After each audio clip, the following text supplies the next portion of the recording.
안녕하세요. 흥미로운 루머, 전설, 이론을 듣고 싶으신가요? 저희가 준비했습니다.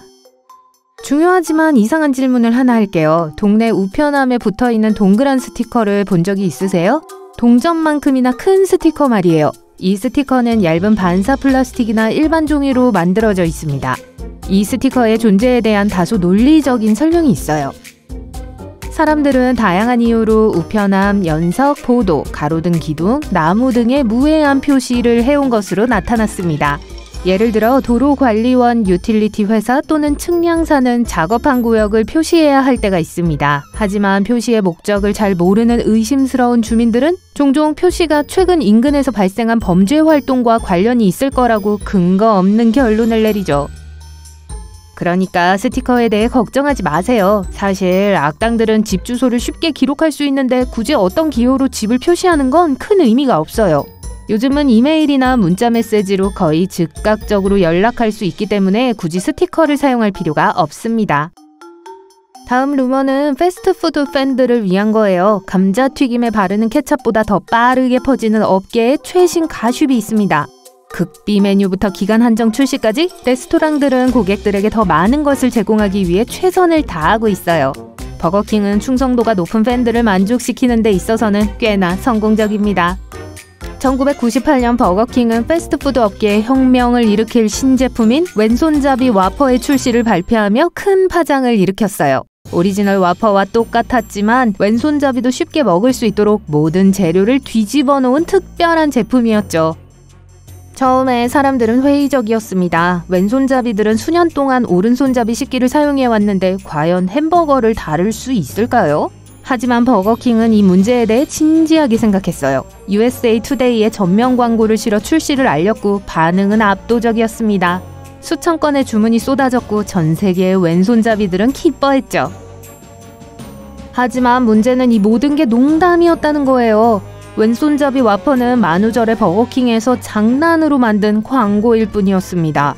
이 광고는 새로운 버거가 왼손잡이가 느낄 맛을 극대화하고 참깨 손실을 방지하기 위해 특별히 설계됐다고 주장했어요. 심지어 토핑의 무게 분포까지 세심하게 고려했다고 했죠.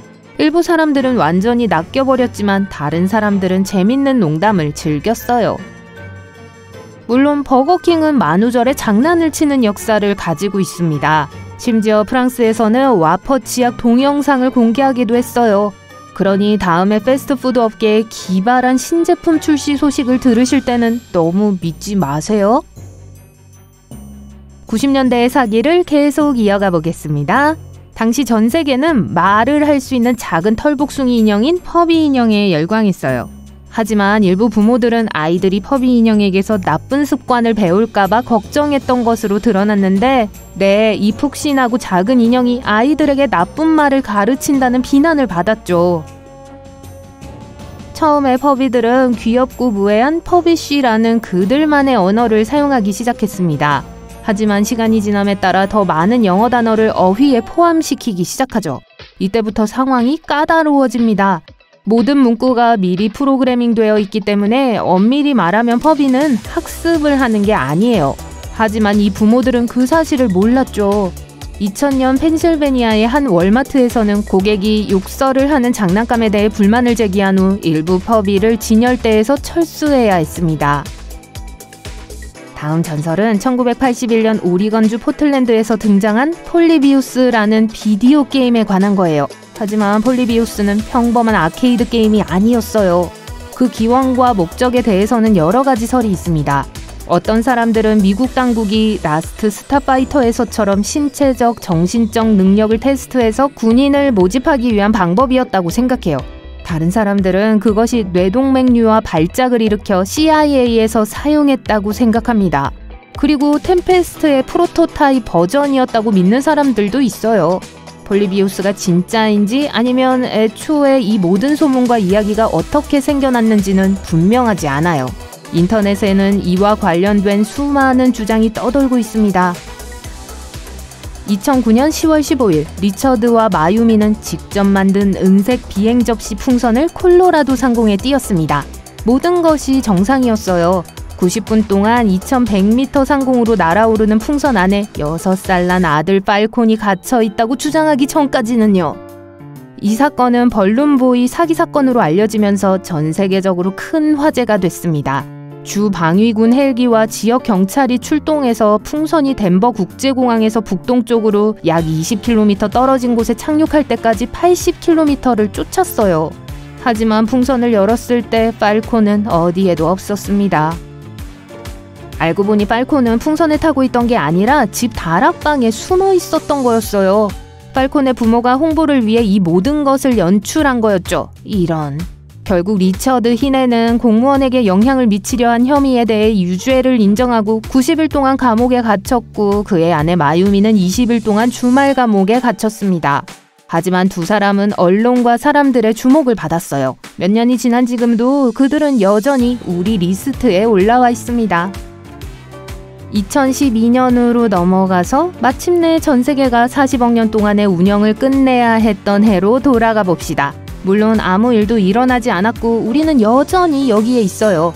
하지만 당시만 해도 이 이야기는 뜨거운 감자였습니다. 그렇다면 2012년에 세상이 종말한다는 아이디어는 도대체 어디서 나온 걸까요?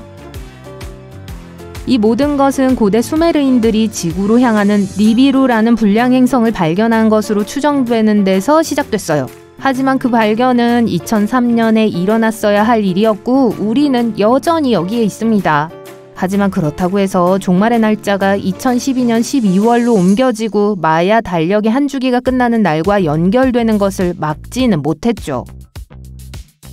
마야 달력은 2012년 이후에는 그냥 포기하나요? 아니죠. 마야력은 마치 부엌 달력과 같아서 계속 진행됩니다. 2012년 12월 21일은 한 긴 카운트 기간이 끝나는 날이었지만 그 이후에는 또 다른 긴 카운트 기간이 시작되면서 평소와 같은 일상으로 돌아가요. 그러니까 아직 마야 달력을 버리지 마세요. 2012년 찰스 도스는 유인원들과 인간 사이에 잃어버린 고리를 발견했다고 주장했습니다. 그는 이스트 서섹스의 필트다운에서 2개골 조각을 파냈다고 말했습니다. 이 조각들이 50만 년 전에 인간 조상의 것이라고 선언했습니다. 하지만 이 뼈는 이전에 알려지지 않은 초기 인류의 것이 아니었어요. 사실 이 뼈들은 오랑우탄의 하악골과 이빨이 완전히 발달한 인간의 2개골과 결합된 변형물이었죠. 사람들이 마침내 이 모든 것이 사기라는 사실을 알아내는 데는 41년이 걸렸습니다. 필트다운 맨사기는 매우 설득력이 있었는데 당시 과학자들은 현대의 잡식성 식단보다 큰 두뇌가 먼저 나왔다고 믿었기 때문이에요. 이 위조품에는 그 이론을 뒷받침하는 증거가 있습니다.